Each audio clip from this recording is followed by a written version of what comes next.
even in our Square Enix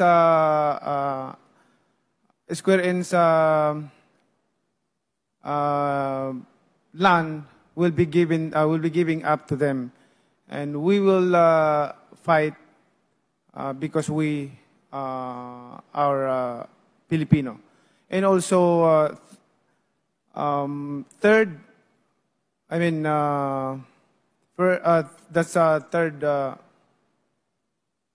That's enough. I think any of these agreements we should, of course, encourage, as long as it is very clear to us what is the advantage to the Philippines.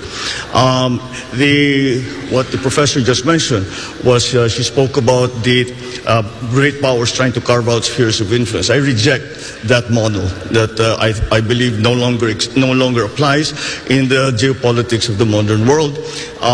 The old Cold War thinking. We have to ply our own way.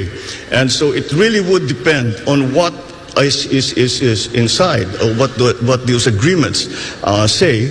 The Philippines, what will be doing, and what those other partners of ours will be doing for the Philippines. And once again, because we shouldn't think of the Cold War system, we should always think in terms of the fine line that the Philippines has to tread in all our foreign policy decisions. But if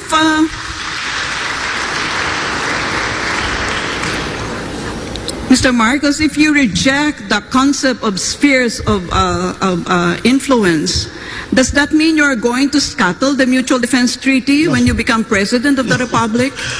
By no means.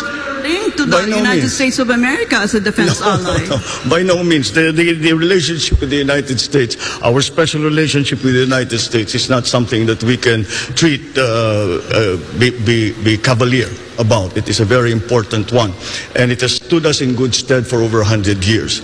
And that, I think, will never disappear from the Philippine psyche, the idea and the memory of what the United States did for us and fought with us in the last war.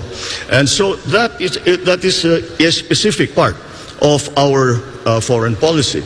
But then, as we approach, we know that we are a hot spot right now. The West Philippines is a hot spot in geopolitics right now. And that is why we still have to find our own line in terms of all of these arrangements. Except the one simple principle is that we will not cede 1 square inch of the Philippines to any country.